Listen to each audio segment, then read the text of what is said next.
అనారోగ్యం తెచ్చుకోవడం సులభం, కానీ బాగు చేసుకోవడం చాలా కష్టం.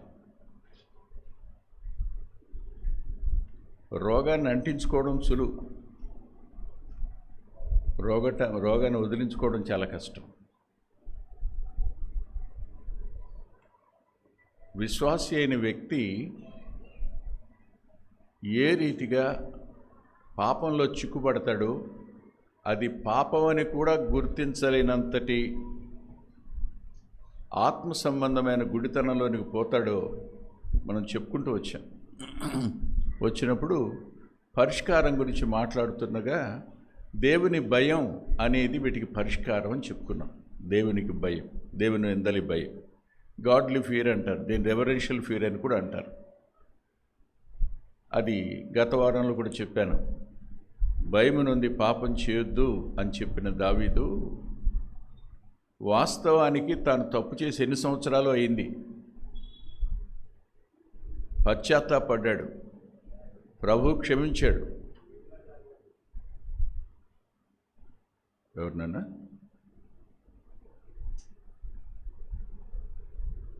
దేవుని భయాన్ని మనుషులు ఎక్కడ కల్టివేట్ చేయాలి, ఎక్కడ అభ్యాసం చేయాలి అంటే, దావీదు తప్పు చేయటం అయింది, దేవుడు గద్దించటం అయింది, దావీదు పశ్చాత్తాపడ్డం అయిపోయింది, దేవుడు క్షమించటం అయింది, దేవుడు తిరిగి మాట్లాడడం అయింది, దేవునితో వ్యక్తిగత సంబంధం దావీదుకు వచ్చింది, సహవాసం వచ్చింది. అయినా శిక్షే కదా. రక్షించబడిన తరువాత నేను చేసిన ప్రతి తప్పుకు శిక్ష ఉండి తీరుతుంది భూమి మీద, సందేహం లేదు. నిత్యత్వంలో ఉండదు, మనం తీర్పులో తప్పించబడ్డాం. కానీ పౌలు గారు కొరింథీయులకు రాస్తూ మొదటి పత్రిక 11వ అధ్యాయంలో మనము వారితో కూడా శిక్షించబడకున్నట్లు, తీర్పు పొందకున్నట్లు ఇక్కడ శిక్షించబడుతున్నామని రాస్తాడు. కాబట్టి విశ్వాసుల భూమి మీదే తీర్పు ఉంటుంది, మర్చిపోవద్దు. ఇలాంటి పరిస్థితుల నడుమ అతను కొనసాగుతున్నాడు. అబ్షాలోము తిరగబడ్డాడు. తెలుసు నీ ఇంటి వారే నీకు శత్రువులు అవుతారన్నమాట. అందుకనే మౌనంగా ఎదిరించకుండా తల ఉంచుకుని దావీదు వెళ్ళిపోతున్నాడు.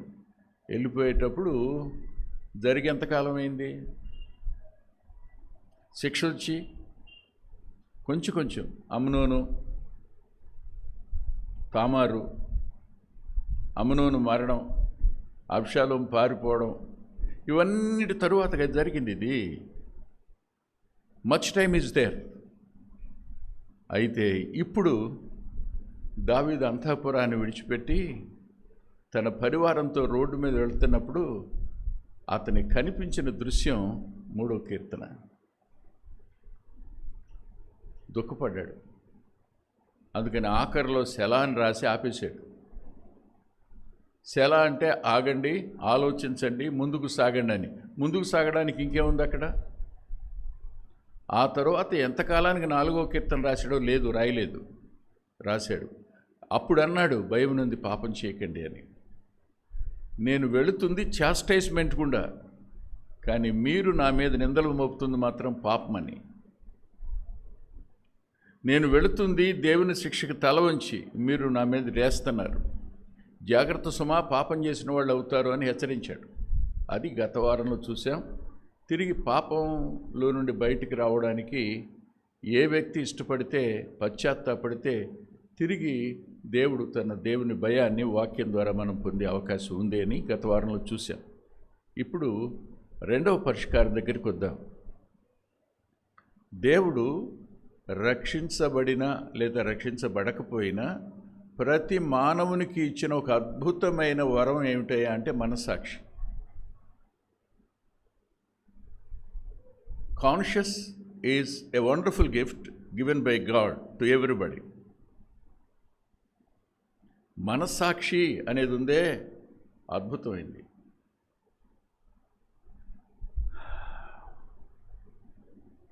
ఇది దేవుని బహుమానమే, మనం తెచ్చిపెట్టుకుంది కాదు. ఇది దేవుడే మనలో ఉంచాడు. నీకు ఊహ వచ్చిన దగ్గర నుంచి నువ్వు నిత్యత్వానికి వెళ్ళేంత వరకు మనస్సాక్షి ఉంటుంది నీలో. అది ఏ స్థితిలో ఉంటుందో తర్వాత చూద్దాం. ఈ మనస్సాక్షి పని ఏమిటో తెలుసా? అది తండ్రి లేదా ఏమని ఉంటుంది మీ అప్లికేషన్లో, సంరక్షకుడు అని ఉంటుంది. అంటే తండ్రి లేదా తండ్రి ఆయన, సంరక్షకుడు ఈయన. మనస్సాక్షి నైతిక విలువలను, న్యాయాన్ని, నీతిని, మనం ఎరిగిన వాటిని సంరక్షించే సంరక్షకుడిగా మన అంతరంగంలో నివసిస్తుంటాడు. ఈ మనస్సాక్షి గాడ్ చేస్తున్న మనస్సాక్షి. నా మాటలు మీకు అర్థమయ్యాయి కదా. పాత నిబంధనలో హృదయం అనే పదం వాడారు, కొత్త నిబంధనలు కూడా హృదయం అనే పదం వాడారు, మనస్సాక్షి అనే పదం కూడా వాడారు దీనికే పర్యాయ పదంగా. అయితే ఎక్కడ ఈ మనస్సాక్షి మేల్కుంటుందో చెప్పబడింది అపోస్తలుల కార్యాల గ్రంథంలో. చూడండి,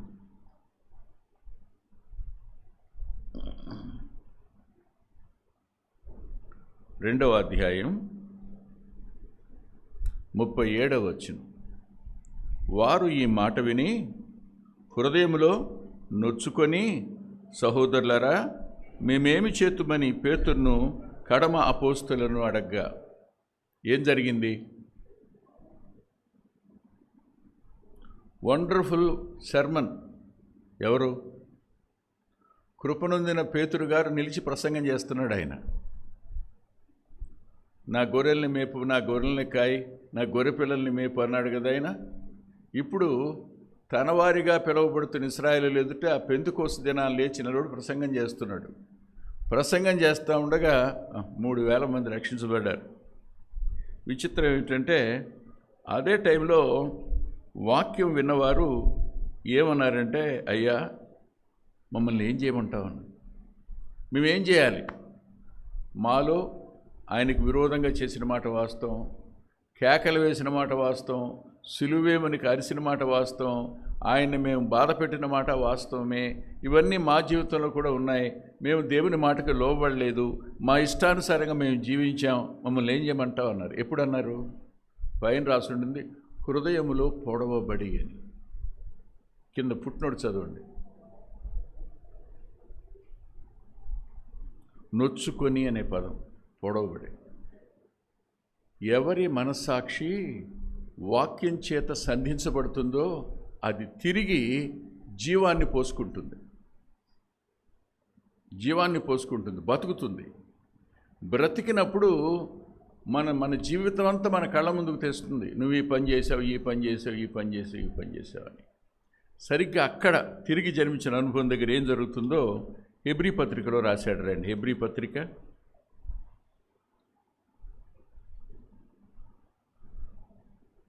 9వ అధ్యాయం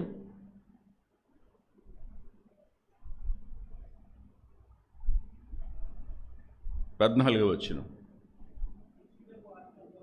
నిత్యుడగు ఆత్మ ద్వారా తాను దేవునికి నిర్దోషినిగా అర్పించుకున్న క్రీస్తు యొక్క రక్తము నిర్జీవ క్రియలను విడిచి జీవము గల దేవుని సేవించుటకు మీ మనస్సాక్షిని ఎంతో ఎక్కువగా, ఏంటది?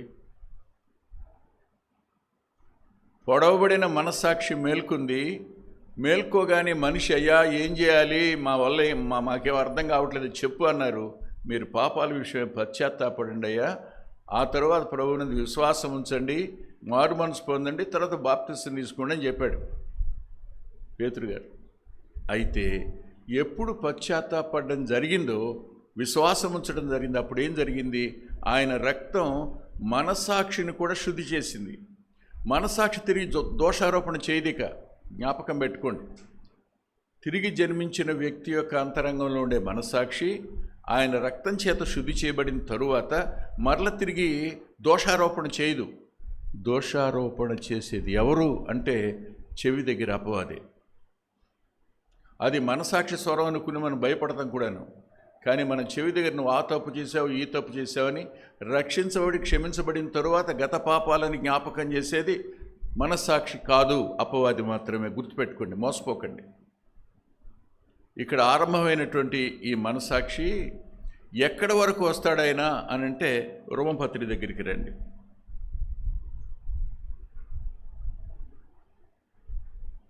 మనలో ఉంచిన దేవుడు ఏర్పరిచిన ఒక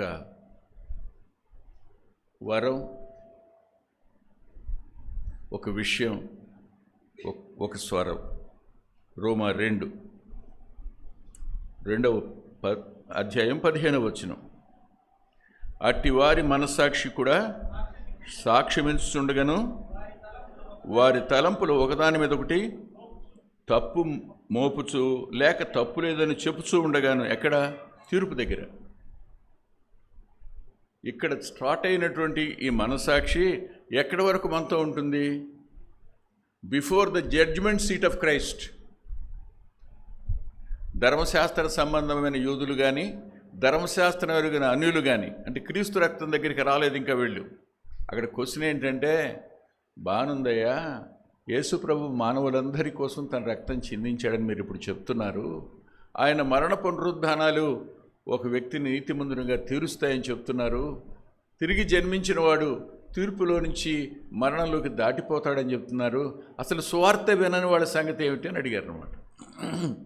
దానికి రోమీలకు క్లారిఫై చేస్తున్నాడు పౌలు గారు. ఏమని అంటే, అబ్బాయి, ధర్మశాస్త్రం ఉన్నా ఏమున్నా, ధర్మశాస్త్రం లేని అనులే అయినా రేపటి దినాన నిలబడినప్పుడు వారి మనస్సాక్షి చొప్పున వారు బ్రతికితే తప్పకుండా రక్షించబడతారయ్యా అని ప్రభువుకి ముందటి వారిని గురించి, సువార్త వినని వారిని గురించిన నిత్యత్వాన్ని గురించి మాట్లాడుతూ ఈ విషయం చెప్పాడు. అర్థమైందిరా? అంటే మనస్సాక్షి ఎక్కడి దాకా వస్తుందని చెప్పాడు, అక్కడ దాకా. మరి ఈ మధ్యలో ఏమవుతుంది? మనస్సాక్షి పని ఏమిటి అసలు? ఒకసారి జాన్ కెనడీ గారు చెప్పాడు, మనస్సాక్షి భూసంబంధమైన బోధకుడు అని, పరిశుద్ధాత్ముడు పరసంబంధమైన బోధకుడు అని. నీలో నివసించే రెండు, ఒకటి మనస్సాక్షి, రెండు పరిశుద్ధాత్ముడు. మనస్సాక్షి భూసంబంధమైన బోధకుడు, కానీ పరిశుద్ధాత్ముడు పరసంబంధమైన బోధకుడు. మనస్సాక్షికి పరలోకంలో ఇప్పుడు ఏం జరుగుతుందో తెలీదు. నువ్వేం చెప్తే వాటిని తిరిగి చెప్తుంది. ఉదాహరణకి 18 సంవత్సరాలు రాకుండా మోటార్ సైకిల్ నడపకూడదు.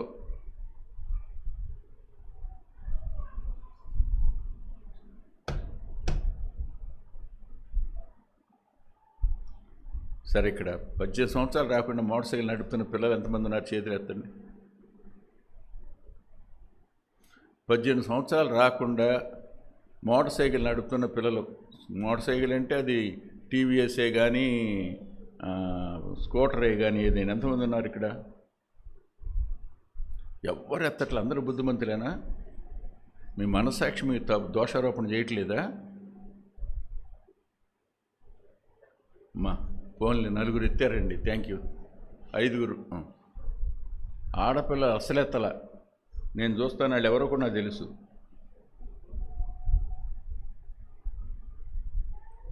ఇప్పుడు ఆలోచిద్దాం. 18 అని ఎవరు చెప్పారు నీకు? గవర్నమెంట్ చెప్పింది. అదేంటి చెప్పండి? శాసనం. ఇప్పుడు శాసనాన్ని నువ్వు అధిగమిస్తూ ఉన్నప్పుడు నీకు ఎవరు గుర్తు చేస్తారు? కాన్షియస్. అది జాగ్రత్త, మీ నాన్న జైలుకి వెళ్తాడు, లేదు 10,000 కడతాడు, జాగ్రత్తరా అని చెప్తాడు. చెప్పినా నేను అటు వెళ్ళనాక ఈ సందులోంచి వెళ్తాను అంటాడు. అక్కడ పోలీసులు ఉండరు అంటాడు. అంటే ఏం చేస్తున్నాడు ఇప్పుడు? మనస్సాక్షిని చెప్పండి, బుజ్జగిస్తున్నాడు. మనస్సాక్షిని బుజ్జగిస్తాడు.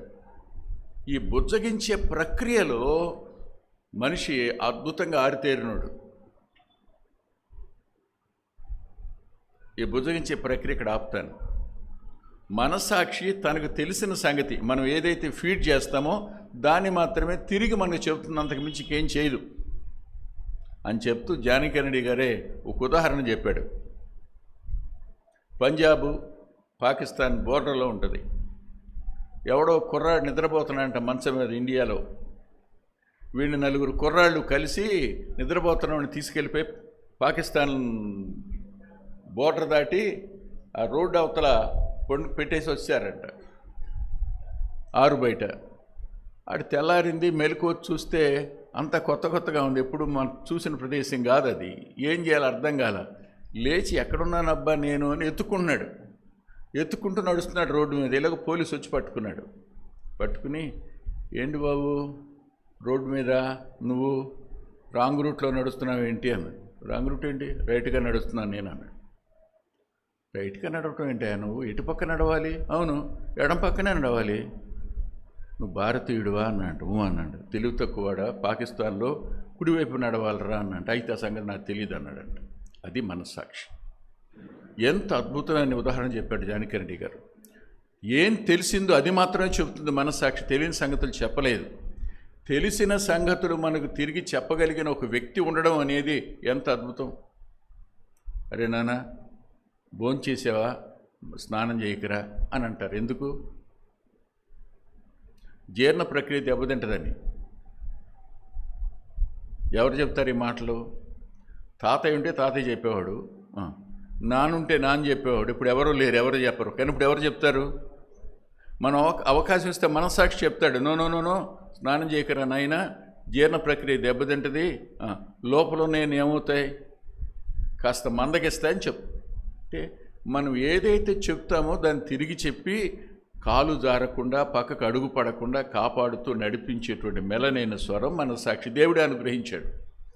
నైతిక విలువలనే కాపాడడానికి కానీ నీతి న్యాయాలలో నడవడానికి కానీ మనస్సాక్షి అద్భుతమైన స్వరం మనకు వినపడుతుంటుంది, కాదనలే. అయితే మనస్సాక్షిని ఎందుకు ఇచ్చాడు అసలు? మనస్సాక్షికి ఇవ్వబడిన కొన్ని పనులు, అన్నీ చెప్పలేను, కొన్ని పనులు చెప్పడానికి ప్రయత్నం చేస్తాను. నెంబర్ 1, కీర్తన గ్రంథం.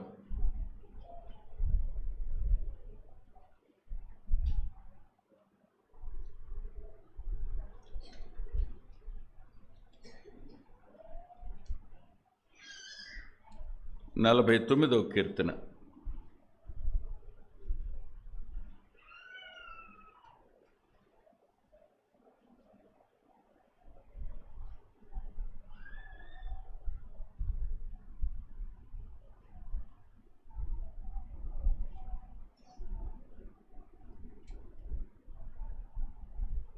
క్షమించండి, కీర్తన గ్రంథం కాదు, హెబ్రీ పత్రిక. పొరపాటున యువతలి పేజీలో ఉన్న రెఫరెన్స్లు చూశాను నేను. హెబ్రీ పత్రిక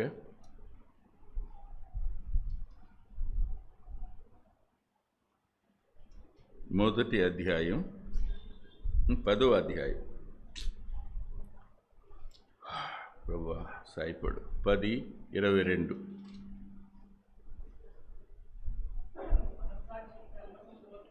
మనస్సాక్షికి కల్మషము తోచకున్నట్లు ప్రోక్షింపబడిన హృదయం కలవారమును నిర్మలమైన ఉదకంతో స్నానము చేసిన శరీరములు గలవారమునై ఉండి విశ్వాస విషయంలో సంపూర్ణ నిశ్చయత కలిగి యథార్థమైన హృదయంతో మన దేవుని సన్నిధానమునకు వినండి. మనస్సాక్షి అంటే యథార్థమైన హృదయంతో మనం దేవుని సన్నిధికి వెళ్ళడానికి ఏర్పరచబడిన అద్భుతమైన సాధనం. మన మనసు మనమే దోషారోపణ చేస్తున్నప్పుడు వెళ్ళి మోకరించి ఎక్కువసేపు ఉండలేం. అందుకని అన్నాడు, కల్మషం తోచకుండా నీ మనస్సాక్షి నీకు కల్మషం ఏం తోచకుండా. ఉదాహరణకి ఆ రోజున భార్యను అద్భుతంగా మోసం చేశాం. చేస్తారా? మాట్లాడండి సార్. చేస్తారా? ఎప్పుడు అడగంది ఆ రోజు అడిగింది. ఏమని అడిగింది? ఎప్పుడు అడగల, ఆ రోజు అడిగింది. ఏమని అడిగింది? ఏమండి పంట వచ్చింది కదా, అమ్మారు కదా, ఎంత పడింది, ఎంత వచ్చిందండి? ఎప్పుడు అడగల, అడిగింది. అడగగానే బస్తా ధర తగ్గించావు, ఎన్ని బస్తాలు నువ్వు ఇచ్చావో అది తగ్గించావు, చేతికి ఎంత వచ్చిందో కూడా తగ్గించావు. ఏం చేసావు? ఎందుకని చెప్పండి. ఎప్పుడైనా అమ్మాయి నేను డబ్బులు అడిగిందా? అసలు డబ్బుల గురించి నేను ఒత్తిడి తెచ్చిందా? ఆమె ఎందుకు అడిగిందో నీకు తెలీదు. పిల్లాడిని తీసుకెళ్ళి జాయిన్ చేయాల్సి వస్తుంది కదా, డబ్బులు ఉంటాయా మన దగ్గర, ఉండవా అని ఉద్దేశంతో అడిగింది. ఆ విషయం చెప్పలా, జస్ట్ నేను అడిగింది. నువ్వు దాన్ని ఏం చేసావు? ఆమెని అద్భుతంగా అబద్ధం చెప్పి నువ్వు మోసం చేసుకున్న అమ్మాయిని కదా మోసం చేసింది. మనస్సాక్షి ఏమంటుంది? నువ్వు తోలిందేమో 150 బస్తాలు రా, 75 అని చెప్పావు నీ భార్యకి. నువ్వు అమ్మిందేమో 250కి రా, నువ్వేమో 150 అన్నావురా. అడగదా? అడుగుతుందిగా ఖచ్చితంగా. అంటే అలాంటప్పుడు నువ్వు వెళ్ళి మోకరించు.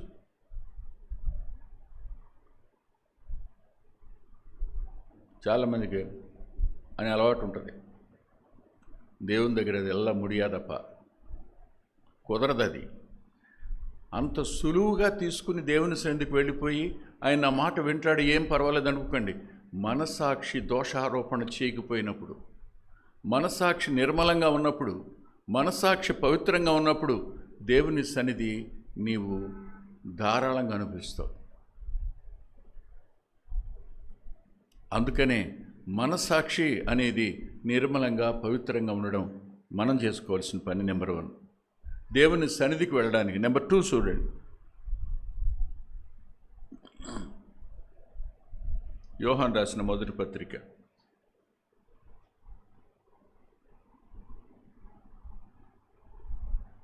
3వ అధ్యాయం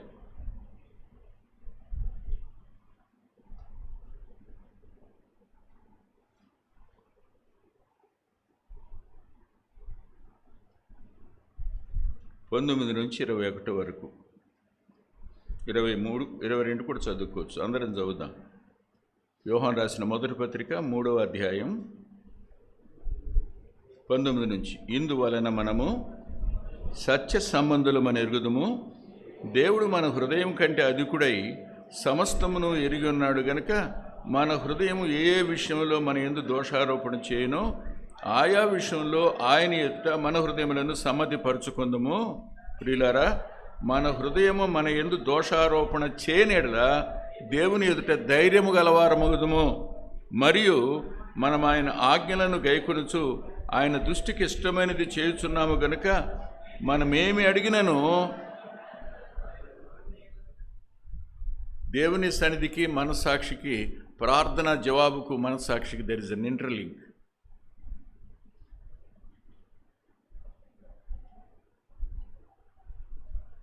ధైర్యం దేవుని సన్నిధికి వెళ్ళడానికి మనస్సాక్షి నిర్దోషంగా ఉన్నప్పుడు, దోషారోపణ చేయనప్పుడు, ప్లస్ వెళ్ళి మోకరించావు, ఆయన ఆజ్ఞను గైకొన్నావు, ఆయన ఆజ్ఞను నెరవేర్చావు, ఆయనకి నువ్వు ఇష్టడుగా ఉంటావు, నువ్వు అడిగితే తప్పకుండా చేస్తాడు ఆయన.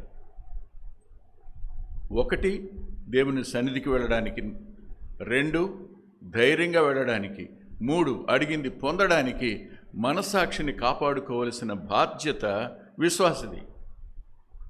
లేఖనాలు ఎందుకు ఎత్తి చూపించేది? ఎందుకు? మన లోపాలన్నీ సరి చేసుకుంటామని, పశ్చాత్తాపడతామని, సరవుతామని. 2, 3 దగ్గరికి కొడదాం రండి.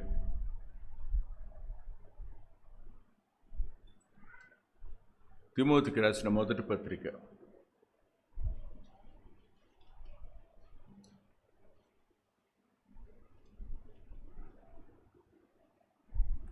1వ అధ్యాయం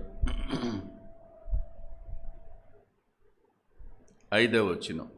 ఉపదేశ సారమేదనగా పవిత్ర హృదయము నుండి, మంచి మనస్సాక్షి నుండి, నిష్కపటమైన విశ్వాసము నుండి ఇతరుల ఎడల మనం ప్రేమ చూపించేటప్పుడు ఆ ప్రేమ దేనిలో నుంచి రావాలి? మంచి మనస్సాక్షిలో నుంచి. కపటమైన మనస్సాక్షి కాదు, అపవిత్రమైన మనస్సాక్షి కాదు, మలినమైన మనస్సాక్షిలో నుంచి కాదు. అది మంచి మనస్సాక్షిలో నుంచి వచ్చిందై ఉండాలి.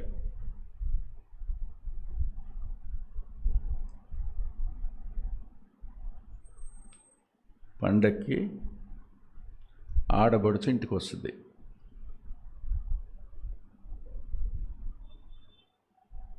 సహజమేగా. ఇంట్లో ఎవరు ఉంటారు? అమ్మా నాన్నలు పెద్దోళ్ళు అయిపోయారులే మేషారు, నీవు నీ భార్య ఉంటారు, అంతేగా. ఇప్పుడు చీర కొనాలి ఆమెకి, ఏంటో ఇక్కడేదో అప్పు ఉన్నట్టు ప్రతి పండక్కి వచ్చేస్తుంది మూడు కాళ్ళ మీద. మనసులో ఏముంది? నవ్వుకుంటున్నారేంటారా మీరు?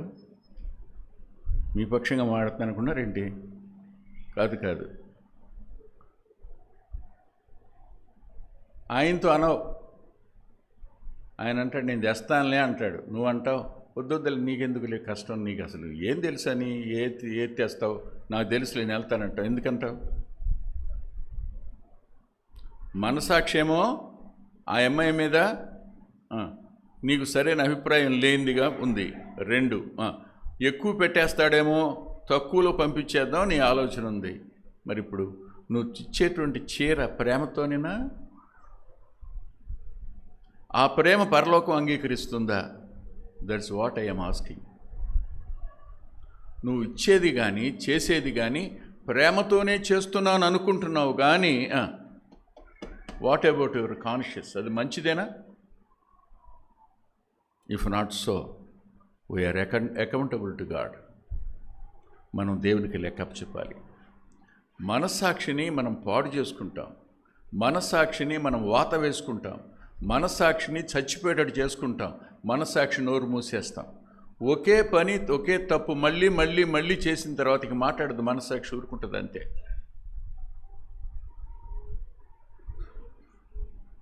మీరు సెన్సిటివ్గా ఉన్నారనుకోండి, ఇంకా సెన్సిటివ్గా ఉండేటట్టు చేస్తుంది.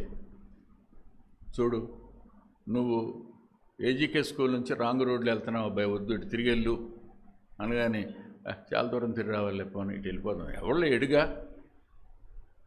అన్నారనుకోండి. మరి రెండోసారి పోలీసు ఉంటే ఇబ్బంది పడతావుగా చెబుద్ది. నీ రెండోసారి కూడా వెళ్ళా, మూడోసారికి మాట్లాడదు. ఏం చేసావు నువ్వు? మనసాక్షి నోటిని నొక్కేసావు, మనసాక్షికి వాత వేసావు. వాత పడింది అనుకునే చేతి మీద ఇక అక్కడ స్పర్శ ఉండదు.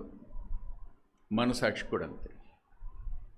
మన మనసాక్షిని మనమే వాత వేసేటట్టు, మన మనసాక్షి మౌనం అయిపోయేటట్టు, మన మనసాక్షి మోగబోయేటట్టు, మన మనసాక్షి చచ్చిపోయేటట్టు మనమే చేసుకుంటాం, తప్పులు చేస్తూ చేస్తూ చేస్తూ.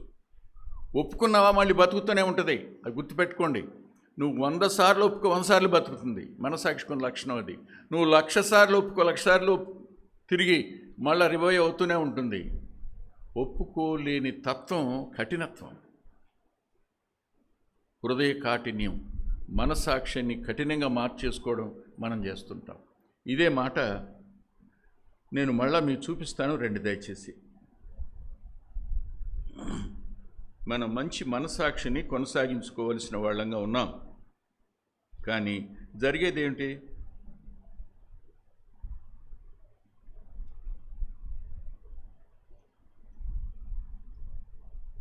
తీతు పత్రిక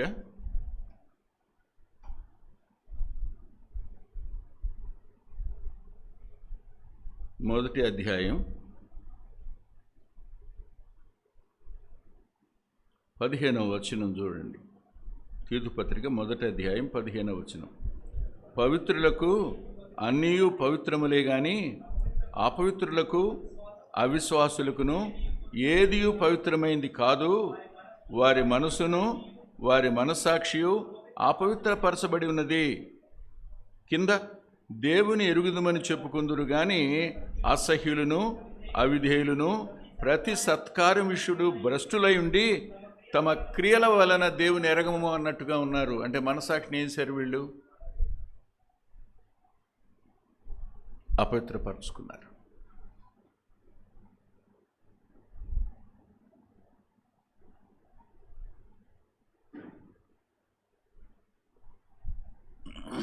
మొన్న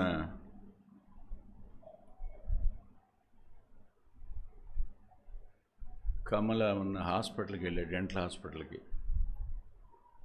బయట ఒక అమ్మాయి కూర్చుని ఉంది. చూసి లేచి నిలబడింది. నేను అక్కడే కూర్చుని నవ్వుకున్నా.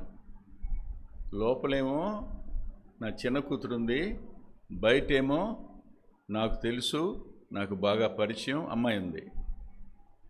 సంగతి ఏంటంటే చిన్నప్పుడు ఆ అమ్మాయి టీచరు, ఈ అమ్మాయి స్టూడెంటు. ఆ అమ్మాయి టీచరు, ఈ అమ్మాయి స్టూడెంటు.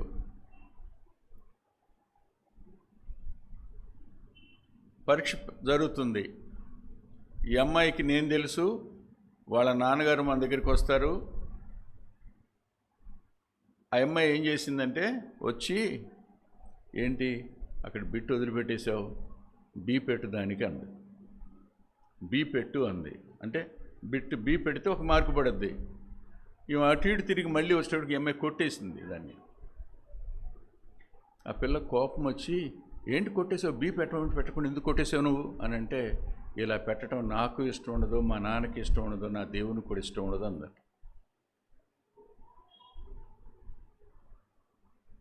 మీకు అర్థమైంది? బిట్ పేపర్ ఉంటుంది కదండి, బిట్ పేపర్లో ఒక బిట్ వదిలేసింది కమల.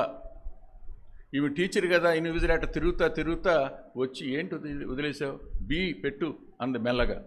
ఈమె బీ పెట్టకుండా కొట్టేసింది. ఆ తర్వాత వాళ్ళ నాన్న దగ్గరికి వెళ్ళి, నాన్న ఆ అమ్మాయి ఇట్ట అంది, నేను ఫూల్ అయిపోయాను నాన్న అంది. ఫూల్ అవ్వడం తర్వాత సంగతి. ఇప్పుడు హాస్పిటల్కి వచ్చి రోగిగా ఆ అమ్మాయి దగ్గర బాగు చేసుకోవడానికి వచ్చింది. అనేక సార్లు మన క్రియల వల్ల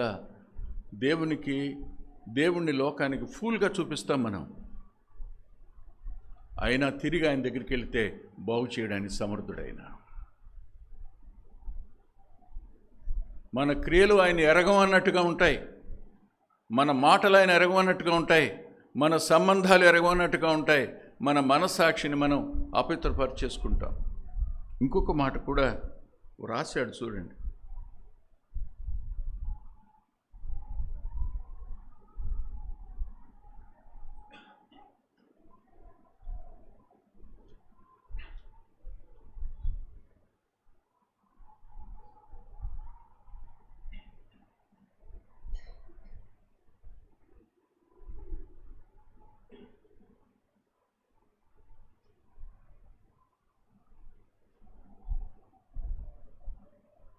తిమోతికి రాసిన మొదటి పత్రిక 4వ అధ్యాయం 3వ వచనం. మొదటి నుంచి చదువుకుందామా? అయితే కడవరి దినములలో కొందరు అబద్ధికులు వేషధారణ వలన మోసపరుచు ఆత్మల యందును దయ్యముల బోధ యందును లక్ష్యముంచి విశ్వాస భ్రష్టులగుదురని ఆత్మ తేటగా చెప్పుచున్నాడు. ఆ అబద్ధికులు వాత వేయబడిన మనస్సాక్షి గలవారై వివాహమును నిషేధించుచు సత్యమైన అనుభవ జ్ఞానము గల విశ్వాసులు కృతజ్ఞతాస్తుతులు చెల్లించి పుచ్చుకొని నిమిత్తము దేవుడు సృజించిన ఆహారమును కొన్నిటిని తినుట మానవులని చెప్పుదురు అన్నాడు. ఇప్పుడు ఆలోచిద్దాం. కొన్ని నిషేధాలు, వాళ్ళు మనస్సాక్షి వాత వేయబడిన వారు.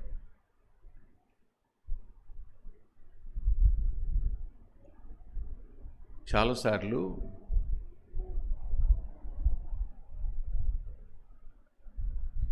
క్రైస్తవ్యంలో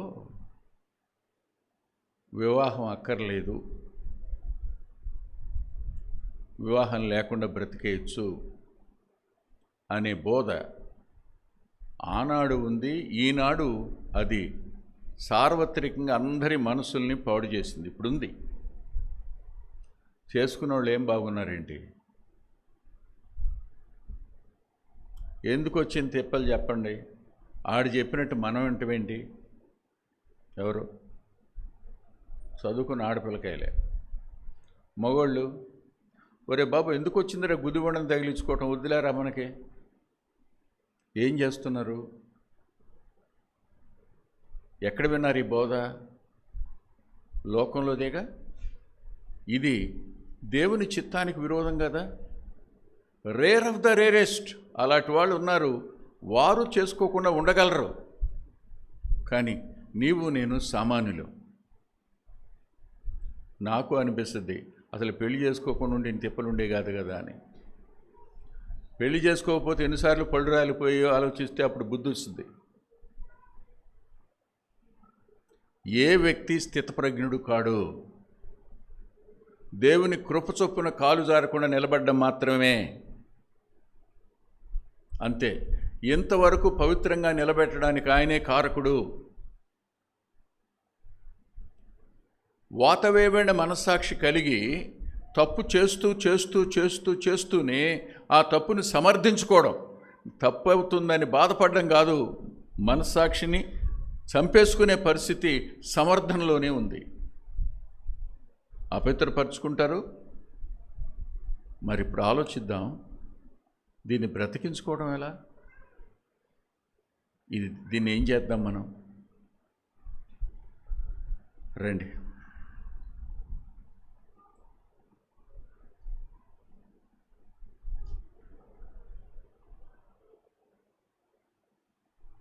అపోస్తలుల కార్యాల గ్రంథం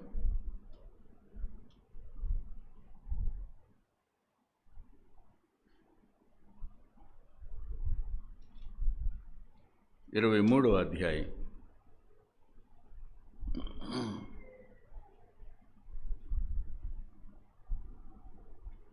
మొదటి వచనం. పౌలు మహాసభ వారిని తేరిచూచి, సహోదరులారా, నేను నేటి వరకు ఏం మంచి మాట అండి, కేవలం మంచి మనస్సాక్షి గలవాడనే దేవుని ఎదుట నడుచుకొనుచుంటిని. This is the testimony of yours today? ఈ రోజున దేవుని ఎదుట నీ మనస్సాక్షి నిమిత్తమై నీ సాక్ష్యం ఇదేనా?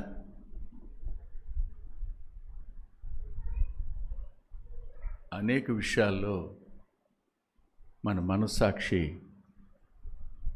మాట్లాడడం మానేసింది, తప్పు చూపించడం మానేసింది, లోపాలు ఇవి నడక జారిందని చెప్పటం మానేసింది, అడుగులు తడబడ్డాయి, ఎక్కడ కూరుకుపోయామో మనకు తెలీదు. కానీ పౌలు గారు మహాసభ ఎదుట నిలబడి, తాను మహాసభ ఎదుట నిలబడ్డానని కాదు, పరలోకం ఎదుటే నిలబడ్డాను అనే స్పృహ కలిగిన వాడు ఎలా అన్నాడు అంటే, దేవుని ఉనికిని గురించిన స్పృహ ఉన్నవాడు, దేవుడు ఉన్నాడు అనే స్పృహ ఉన్నవాడు, దేవుడు వింటున్నాడనే స్పృహ ఉన్నవాడు, ఆయన చూస్తున్నాడు అనే స్పృహ ఉన్నవాడు ఎవడైనా ఈ సాక్ష్యాన్ని చెప్పగలిగినప్పుడు అతడు పవిత్రంగా బతుకుతున్నట్టు లెక్క. నేటి దినము వరకు కేవలం మంచి మనస్సాక్షి గలవాడనే దేవుని ఎదుట నడుచుకొనుచు ఉంటిని అన్నాడు. కానీ జరిగిందేమిటో చూడండి. కొంచెం ముందుకు వెడదాం. అలా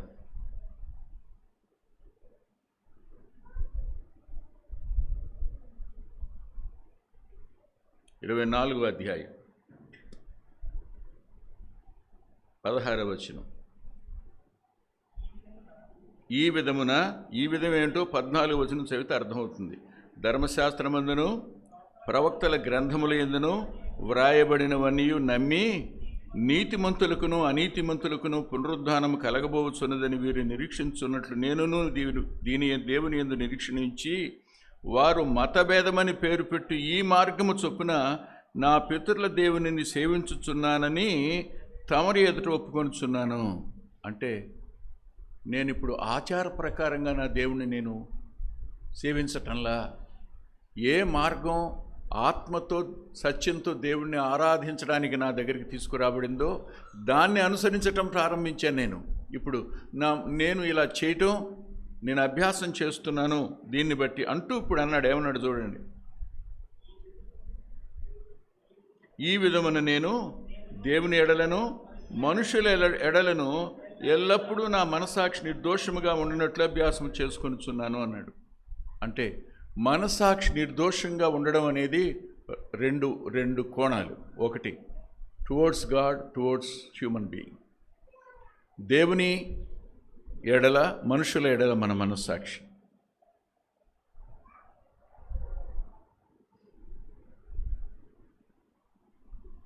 పిల్లలు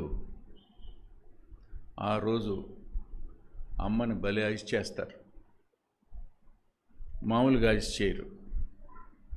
అమ్మ ఉబ్బి తబ్బిబ్బైపోద్ది. ఎందుకు? రేపు క్రికెట్కి వెళ్ళాలి, ఆడుకోవాలి, అమ్మతో కొత్త బ్యాట్ కొనిపించుకోవాలి. ఇప్పుడు అంటున్నాడు, అసలు మా అమ్మ అండి, ఈ ప్రపంచంలో మా అమ్మ లాంటి వాళ్ళు అసలు ఎక్కడ దొరకరండి. తన స్నేహితుడితో చెప్తున్నాడు అమ్మనేటట్టు. అమ్మ ఏమైపోద్ది చెప్పండి? ఏంటి నా కొడుకు బయట ఇలా నా గురించి మంచిగా చెప్తాడా, ఇంట్లో ఎప్పుడు కసుబుసు అంటుంటాడా అనుకుంటాడు. ఇంకా అంటాడు, మా అమ్మ అండి, అమ్మో మా ఇంటికి ఆమెనండి, మా అమ్మ లేకపోతే మేమందరం ఒట్టిదే, అదంతా ఒట్టిదే. మళ్ళీ ఎందుకు? రాత్రి పండుకోబోయే ముందు అడుగుతాడు, అమ్మా అని. ఏంటి నాన్న అంటది, రేపొద్దున నేనే కెప్టెన్ అమ్మా ఆ క్రికెట్ టీంకి, అందరి బ్యాట్లు కొత్తవి, నా బ్యాట్ మాత్రం చాలా పాది, ఎప్పుడుదో, అది కూడా నానెప్పుడో కొన్నాడు. ఓ ఆయన్ని ఏంటది పీడిస్తే కొన్నాడు, మంచి బ్యాట్ కొనుక్కోవాలని ఉందమ్మా అంటాడు. ఇప్పుడు అమ్మ ఏం చేస్తా చెప్పండి? పోపుల డబ్బాలు ఎంత దాశాను, తలదిండ్లు ఎంత ఉన్నాయి, బైబిల్ అట్టలు ఎంత ఉన్నాయి, మొత్తం లెక్కేసుకుంటూ ఉంటుంది కదా. మోసం చేసినట్ట లేకపోతే మంచిగా చేస్తున్నట్ట? ఇప్పుడు అమ్మను మోసం చేసినట్టు కదా. మనసాక్షి ఏం చెబుతారే, నిజంగా మీ అమ్మ ఎంత గౌరవం ఉందరా నీకు, కేవలం డబ్బుల కోసం కదరా ఈ పని చేస్తున్నావు. ఆ క్రికెట్ బ్యాట్ కొనుక్కున్న తర్వాత ఒకవేళ ఇలా అంటే ఊడిపోతే ఏంట్రా నీ పరిస్థితి, అంత డబ్బులు తీసుకుంటున్నావు అని అందనుకో. అంటే ఏమంటాడు, నోరు మీను, నాకు తెలుసులే, నేను చిన్నపిల్లడు అనుకున్నావా, ఇప్పుడు నాకు 12 ఏళ్ళు వచ్చినాయి, ఇటు పెద్దోడైపోయాడు. జ్ఞాపకం పెట్టుకోండి, అనుదిన జీవిత విధానంలో మనం ఇతరుల ఎడల ప్రవర్తించే తీరు మన మనస్సాక్షిని వాత వేస్తుంది. నేను మంచి మనస్సాక్షి గలవాడిని కొనసాగుతున్నాను అన్నటువంటి పౌలు గారు సరిగ్గా ఇక్కడ వెలువెల్లాడిపోయాడు. చూడండి ఏమన్నాడు, అదే 14వ అధ్యాయం దగ్గరికి రండి.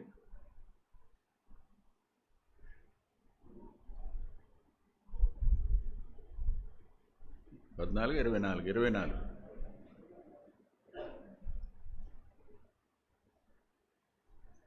19, 20, 21 వచనాలు. నా మీద వారికేమైనా ఉన్నడలా వారే తమరి సన్నిధికి వచ్చి నా మీద నేరం మోపవలసి ఉండెను, లేదా నేను మహాసభ ఎదుట నిలిచి ఉన్నప్పుడు మృతుల పునరుద్ధానమును గురించి నేను వారి ఎదుట విమర్శింపబడుచున్నానని వారి మధ్య నిలువబడి నేను బిగ్గరగా చెప్పిన ఈ ఒక్క మాట విషయంలో తప్ప నా యందు మరి ఏ నేరమైనను వీరు కనుగొని ఉంటే వీరైనా చెప్పొచ్చు అన్నాడు. ఏం చేశాడు చెప్పండి? జనం పెరుగుతున్నారు, గొడవ ఎక్కువయ్యేటట్టుంది, లోకజ్ఞానం వినియోగించాడు. లోకజ్ఞానం వినియోగించి పరిసయ్యులు సద్దూకయ్యులు ఉన్నారు. తను పరిసయ్యుని కదా అన్నాడు, అబ్బాయి నేను పునరుద్ధానాన్ని గురించి విమర్శించబడుతున్నాననే యాజ్ ఏ ఫారసీ అన్నాడు. పరిసయ్యుడుగా నేను పునరుద్ధానాన్ని గురించి విమర్శించబడుతున్నాను అన్నప్పుడు పరిసయ్యులు సద్దూకయ్యులు ఇద్దరూ కలిసి వచ్చినోళ్ళు ఇప్పుడు రెండుగా విడిపోయారు. సద్దూకయ్యులు పునరుద్ధానాన్ని ఒప్పుకోరు. ఇప్పుడు ఆళ్ళలో ఆడు కొట్టుకోవటానికి ఒక మాట సరిపోయింది. ఏంటది? నేను ఫారసీని, పునరుద్ధానం కోసం తీర్పు తీర్చబడుతున్నానయ్యా అన్నాడు. అంతే. వాళ్ళ మధ్యలో గొడవ పెట్టారు. వాళ్ళు తనుకునేటట్టు ఏ పరిస్థితి ఏమైపోద్దని ఈయన బయటికి పంపించారు. తరువాత న్యాయ విమర్శలో నిలబడినప్పుడు ఆ ఒక్క విషయంలోనే నేను పొరపాటుగా మాట్లాడాను. ఏం చేశాడు చెప్పండి? బహిరంగంగా తన తప్పును తాను ఒప్పుకున్నాడు. ఎందుకు? మనస్సాక్షిని తిరిగి అభ్యాసం మంచిగా ఉండేట్టు చేసుకోవడానికి. Confession is only the remedy to revive our conscious. మన మనస్సాక్షిని తిరిగి బ్రతికించుకునేట్టు, తిరిగి పవిత్రంగా ఉండేట్టు, తిరిగి నిర్మలంగా ఉండేలాగా చేసుకోవడానికి ఉన్న ఏకైక పరిష్కారం ఏమిటి అని అంటే ఓన్లీ వన్ థింగ్, రిపెంటెన్స్, పశ్చాత్తాపం.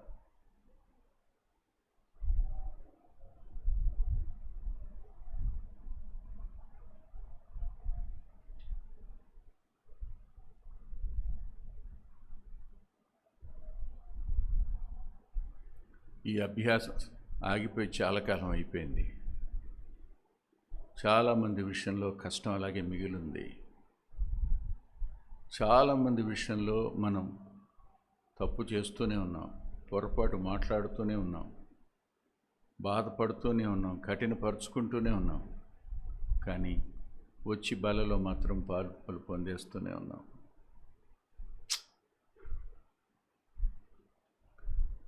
రండి మరో చోటు కూడా వెళ్దాం.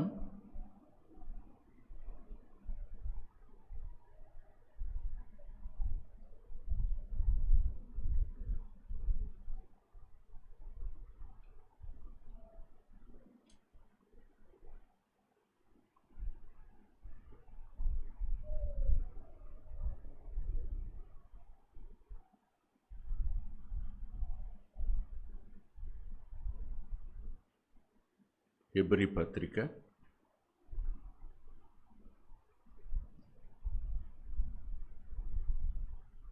13వ అధ్యాయం. ఇక్కడ విశ్వాసుల కుటుంబాలకు, విశ్వాసులకు ఒక లిస్ట్ ఇచ్చాడు 13వ అధ్యాయంలో. చూడండి, సహోదర ప్రేమ నిలవరంగా ఉండనియండి, ఆతిథ్యం చేయడం మరొకండి.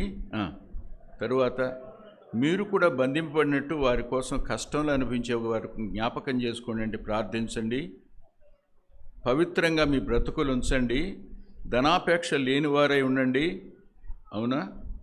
ఇంకా క్రిందకెడుతూ మీకు బోధించిన వారిని జ్ఞాపకం చేసుకోండి, వారి ప్రవర్తన ఫలాన్ని శ్రద్ధగా తలంచుకోండి, వారి విశ్వాసాన్ని అనుసరించండి అని చెప్తూ ఇంకా క్రిందకు వచ్చేటప్పటికి మనం ఆయన వలె సిలువను మోస్తూ పాలెం వెలుపలకు వెళ్ళవలసి ఉంది, ఉండబోయే దానికోసం మనం ఎదురు చూడవలసి ఉంది.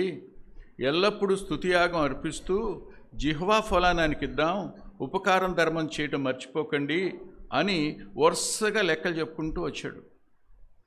ఏ పని మన మీద పై నాయకులు దుఃఖంతో సేవ చేయకుండా వారు ఆనందంతో చేసేటట్టుగా మన వంతు మనం వారి మాట విని వారికి లోబడి ఉందామని చెప్తూ వచ్చినవాడు ఒక మాట అన్నాడు 18వ వచనంలో. చూడండి, ఇప్పుడు మా నిమిత్తము ప్రార్థన చేయుడి, మేము అన్ని విషయముల్లో యోగ్యముగా ప్రవర్తింపకూర్చు మంచి మనసాక్షి కలిగి ఉన్నామని నమ్ముకుంటున్నాం. ఇవన్నీ నేను ఆచరిస్తున్నాను, ఏవైతే మీ ముందుంచానో వీటిని నేను ఆచరిస్తున్నా.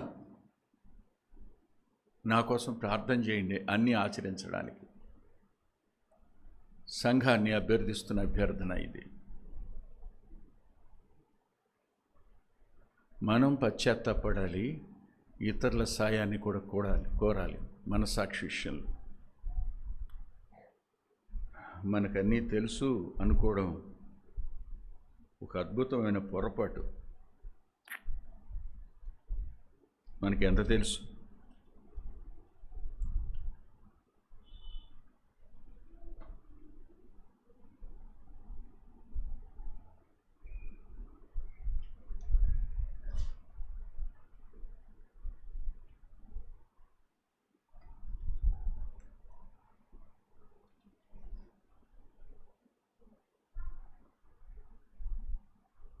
ఆఖరి మాట చూద్దాం.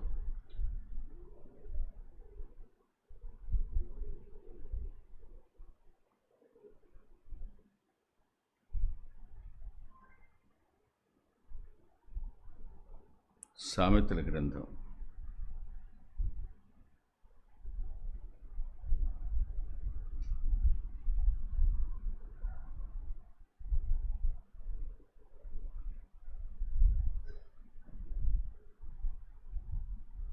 28వ అధ్యాయం 13, 14 వచనాలు. సామెతల గ్రంథం 28వ అధ్యాయం 13, 14 వచనాలు. అతిక్రమములను దాచిపెట్టువాడు వర్ధిల్లడు, వాటిని ఒప్పుకొని విడిచిపెట్టువాడు కనికరం పొందును. నిత్యము భయము కలిగి ప్రవర్తించువాడు ధనుడు. దేవుని భయానికి మనసాక్షికి మధ్యలో ఉండే సంబంధం ఇది. హృదయం అన్న దగ్గర మనసాక్షి, నిత్యము భయం కలిగి ప్రవర్తించండి, మీరు ఆశీర్వదించబడతారు. హృదయాన్ని కఠినపరుచుకోకండి, కీడులో పడతారు.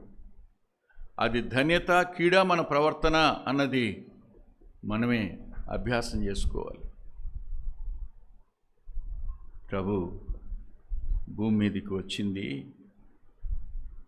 మనిషిని సమాధానపరచడానికి, దేవునితో. నేను 1-2 విషయాలు చెప్పి ముగిస్తాను.